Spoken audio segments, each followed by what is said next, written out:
ഒരു എന്തോ ഒരു അകൽച്ച, ഒരു ഇഷ്ടക്കേട് തോന്നിയിട്ടുണ്ട് എനിക്ക്. മറുപടി എന്നുള്ള രീതിയിലേക്ക് അങ്ങനെ വരുന്നില്ല. ഒരു കുശലാന്വേഷണവും പുള്ളി നടത്താറില്ല.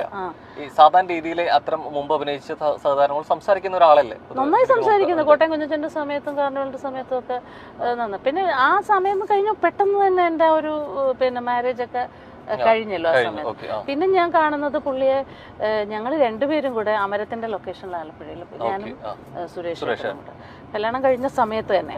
അപ്പൊ പുള്ളി എന്താണ് രണ്ടുപേരും കൂടെ അത്ര മാത്രമേ സംസാരിച്ചിട്ടുള്ളൂ. പിന്നെ കൂടുതലൊന്നും പുള്ളി സംസാരിക്കുന്നുണ്ട്. അല്ല, അതൊന്നും എനിക്ക് തോന്നിയില്ല, അന്നൊന്നും തോന്നിയില്ല. പിന്നെ അപ്പോ അത് കഴിഞ്ഞ ഞാനത് ആ ഇന്റർവ്യൂവിൽ വ്യക്തമായിട്ട് പറഞ്ഞിട്ടുണ്ടായിരുന്നു. ഈ വിവാഹത്തിന്റെ സമയത്ത് തന്നെ എന്റെ ഫാദറും അദ്ദേഹത്തിന്റെ സുരേഷ് ചേട്ടന്റെ അമ്മയും അച്ഛനും ഒക്കെ മമ്മൂക്ക എടുത്ത് എന്ന് പറഞ്ഞിരുന്നു. എങ്ങനെയെങ്കിലും ഞങ്ങൾ ഇതിൽ നിന്ന് പിന്തിരിപ്പിക്കണമെന്ന് പറഞ്ഞിരുന്നു. അപ്പോ എന്റെ വാപ്പി പറഞ്ഞപ്പോൾ ഞാൻ സംസാരിക്കാമെന്ന് പറഞ്ഞു. അദ്ദേഹത്തിനോട് സംസാരിക്കാനും പറ്റി. തിരുവനന്തപുരത്ത് തന്നെ ആയതുകൊണ്ട് പെട്ടെന്ന് ഏതോ പടത്തിന്റെ ഷൂട്ടാണ്. വാപ്പി തിരുവനന്തപുരത്ത് പോയാ കേട്ടോ പറഞ്ഞത് പുള്ളിയോട്. അപ്പൊ എന്നോട് സംസാരിക്കാനും പറ്റിയില്ല. പക്ഷെ അതൊക്കെ കൊണ്ടാണെന്നൊന്നും എനിക്ക് അറിയത്തില്ല സത്യത്തിൽ. എപ്പോഴെങ്കിലും പക്ഷെ അങ്ങനെ ഒന്നും ഉണ്ടെങ്കിൽ ഏറ്റവും നല്ലത് ശരിക്കും മമ്മൂക്കയോട് തുറന്ന് സംസാരിക്കുന്നതായിരുന്നല്ലേ. അങ്ങനെ നമ്മൾ കാണുന്നില്ലല്ലോ, ഞങ്ങൾ സിനിമകളും ചെയ്യുന്നില്ല. പിന്നീട് ഒറ്റ സിനിമ പോലും ഞങ്ങൾ ചെയ്തിട്ടില്ല. പിന്നെ ഞാൻ ചെയ്തത് 2020-ലാണ്. അന്ന് പുള്ളി എന്നോട് സംസാരിച്ചിട്ടില്ല. അന്ന് പുള്ളി നമ്മുടെ വീട്ടിൽ വരുന്ന ഒരു സീനാണ്, ഒരു വലിയ സീനാണ്. ഒരു 1-2 ദിവസം ആ സീൻ എടുക്കുന്നുണ്ടായിരുന്നു. പക്ഷെ പുള്ളി ഒരു ഹായ് എന്നല്ലാതെ എന്നോട് സംസാരിച്ചിട്ടില്ല. എന്തോ വ്യക്തമായ കാരണം ഉണ്ടെന്നുള്ളത് എനിക്കറിയാം. പുള്ളിക്ക് എന്തോ മനസ്സിൽ തെറ്റിദ്ധാരണ വന്നിട്ടുണ്ട്. പക്ഷെ എന്ത് തെറ്റിദ്ധാരണ, അറിഞ്ഞ കാര്യം എന്തായാലും അതൊന്നും സത്യമല്ല എന്നിപ്പോ നമുക്ക് പറയാൻ, മമ്മൂക്കായെ നേരിട്ട് കണ്ടാലല്ലേ പറയാൻ പറ്റുള്ളൂ. എന്താണെന്ന് അറിഞ്ഞാലല്ലേ പറയാൻ പറ്റൂല. പിന്നെ 2-3 പ്രാവശ്യം കണ്ടു, മിണ്ടി ഇങ്ങനെ ഹായ് പറഞ്ഞു, സംസാരിച്ചു, ഹലോ ഗുഡ് മോർണിംഗ് എന്ന് പറഞ്ഞു. ഫംഗ്ഷനും കണ്ടിട്ടുണ്ട്. അപ്പോഴും ഒക്കെ നമ്മൾ അങ്ങോട്ട് ചെന്ന് ഗുഡ് മോർണിംഗ് പറയും. അപ്പൊ പുള്ളി വലിയ നമുക്ക് മനസ്സിലാവുമല്ലോ, നമ്മളോടൊരു സംസാരിക്കാൻ ഇഷ്ടമുള്ള ഒരു ആറ്റിറ്റ്യൂഡ് നമുക്ക് മനസ്സിലാവുമല്ലോ. അത് പിന്നെ കുറെ കഴിഞ്ഞപ്പോ ഞാനും അങ്ങോട്ട് പുള്ളിയെ കണ്ടാൽ അങ്ങോട്ട് പോയി സംസാരിക്കാൻ മെനക്കെടാറില്ല, മിണ്ടില്ല. പിന്നെ അത് കഴിഞ്ഞാണ് ഞാൻ അറിയുന്നത് ഇങ്ങനെ വ്യക്തമായിട്ട് സിനിമയിലുള്ളവർ തന്നെ എൻ്റെ അടുത്ത് പറയുമായിരുന്നു. പുള്ളിയുമായിട്ടും ബന്ധമുണ്ട്, ഞാനുമായിട്ടും ഒക്കെ അടുപ്പമുള്ള ആൾക്കാർ. എന്താണ് മമ്മൂക്ക ഇങ്ങനെ പടങ്ങളിൽ നിന്ന് മാറ്റി പറയുന്നുണ്ട് എന്ന് പറഞ്ഞു. അത് വ്യക്തമായിട്ട് പറഞ്ഞു കേട്ടോ, എന്നോട് പറഞ്ഞിട്ടുള്ളത്. പടങ്ങൾ സജസ്റ്റ് ചെയ്യുമ്പോൾ അത് വേണ്ട എന്ന് പറയുന്നുണ്ട് എന്ന് പറഞ്ഞു. അപ്പോ ഇതറിഞ്ഞപ്പോഴത്തേക്ക് ഞാനത് അപ്പോഴൊന്നും ക്ലിയർ ചെയ്യാനൊന്നും പോയില്ല. ജനറൽ ബോഡിക്ക് ഇന്നസെന്റ് ഏട്ടനെ കണ്ടപ്പോ ഇന്നസെന്റ് ഏട്ടനോട് ഞാൻ പറഞ്ഞു, ഇതൊക്കെ 10, 20, 15, 20 ആ സമയത്ത് ഇന്നസെന്റ് ഏട്ടനൊക്കെ പ്രസിഡന്റ് ആയിരുന്ന സമയത്തുള്ള കാര്യം.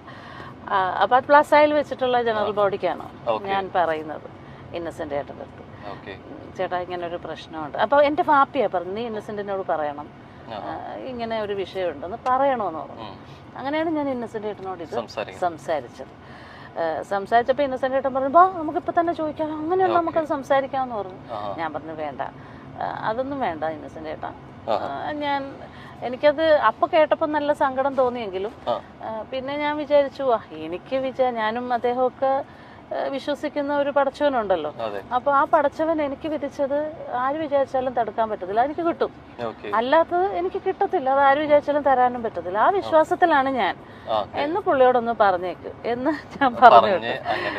അത് കഴിഞ്ഞ് ഞാൻ ഇന്നസെന്റ് ഏട്ടൻ്റെ അടുത്ത് ചോദിച്ചു, ചേട്ടാ പിന്നെ ഞങ്ങൾ കണ്ടപ്പോ ഞാനത് സംസാരിച്ചു കേട്ടോ. അപ്പൊ പുള്ളി പറഞ്ഞു, ഞാൻ അങ്ങനെയൊന്നും ചെയ്തിട്ടൊന്നുമില്ല, അങ്ങനെ ഒന്ന് പറഞ്ഞു പോയി എന്ന് പറഞ്ഞു. എന്തായാലും നമ്മള് ബീച്ചിന്റെ സൈഡിലൂടെയാണ് പോയിക്കൊണ്ടിരിക്കുന്നത്. ആലപ്പുഴ ബീച്ച് വന്നിട്ട് ബീച്ചിൽ കയറാതെ പറ്റില്ല അല്ലെ? നമുക്കൊന്ന് ബീച്ചിൽ പോയിരുന്നു. കേരളത്തിലെ ഏറ്റവും നല്ല ബീച്ചുകൾ ഒന്നാണ് ആലപ്പുഴയാണ്. പഴയകാല സിനിമകളിലൂടെ നമുക്ക് ഏറ്റവും പരിചിതയായ ഒരു നടിയാണ് ഉഷ.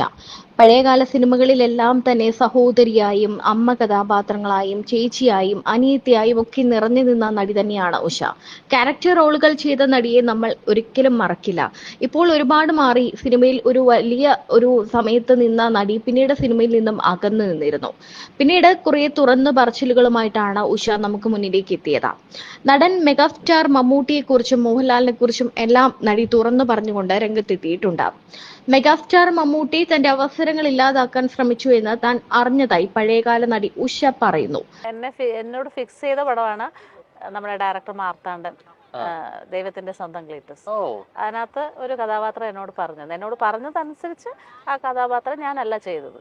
അത് കണ്ടപ്പോ എനിക്ക് ഭയങ്കര വിഷമം തോന്നി. പറഞ്ഞിട്ടേ ഇല്ല.